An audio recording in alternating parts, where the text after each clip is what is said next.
అమ్మాయి గారు ఒట్టేసి చెప్పండి అమ్మాయి గారు. ఏంటది? అందరిలా చూడరుగా నన్ను మీరు.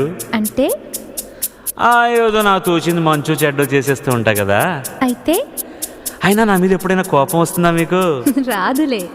అంటే అంటే నేనంటే నువ్వంటే మీకెంతో నాకెంతో ఇష్టం అన్నమాట. ఇవ్వాలైనా మీరు ఏది అది అమ్మాయి గారు.